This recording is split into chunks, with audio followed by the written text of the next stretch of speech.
Hello everyone, আজ হলো শনিবার। সকাল সকাল ঘুম থেকে উঠে নিয়ে ফ্রেশ হয়ে নিয়েছি, আর এরপর মর্নিং স্কিন কেয়ারটাও করে নিয়েছি, আর এরপর বানিয়ে নিয়েছিলাম ব্ল্যাক কফি। গ্যাসের যা অবস্থা, এখন প্রায় প্রত্যেক দিনই বলতে গেলে একটু ইলেকট্রিক কেটেলে গরম জল করে নিয়ে ব্ল্যাক কফিই খাই। আর ব্রেকফাস্টে আজকে খেয়েছিলাম ওটস। প্রতিদিন তো সমস্ত সিডস আমি জলে গুলেই খাই, কিন্তু আজকে সবগুলো ওটসের সাথেই খেয়েছিলাম।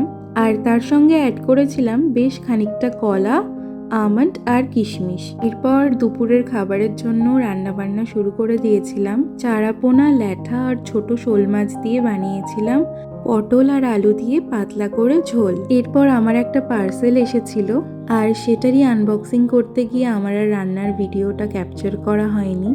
এটা আসলে বহু প্রতীক্ষিত একটা পার্সেল। অনেকগুলো দিন অপেক্ষা করার পর পেয়েছিলাম, তাই এক্সাইটমেন্টটাও অনেকটাই বেশি ছিল। আসলে এটা একটা মাল্টিপারপাস স্টোরেজ র্যাক, আর আমি মেনলি এটা ড্রেসিং এরিয়ার জন্যই অর্ডার করেছিলাম। আর যেহেতু এটাতে হুইল ছিল, তাই মুভমেন্টেও খুব একটা অসুবিধা হচ্ছিল না। আর এইটার হাইটটাও বেশ ভালোই ছিল, তো আমরা যারা বাইরে থাকি তাদের জন্য এটা বেশ ইউজফুল একটা প্রোডাক্ট। এইদিকে র্যাকটাকে সেট করে নিয়ে আমি একটা আইসক্রিম খেয়ে নিয়েছিলাম। এরপর লাঞ্চ করে রেস্ট নিয়ে সারা বিকেলটা বসে বসে আমি এই র্যাকটাকে গুছিয়ে ফেলেছি।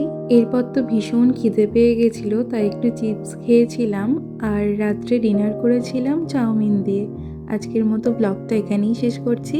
দেখা হবে নেক্সট মিনি ব্লগে। আজকের মতো টাটা।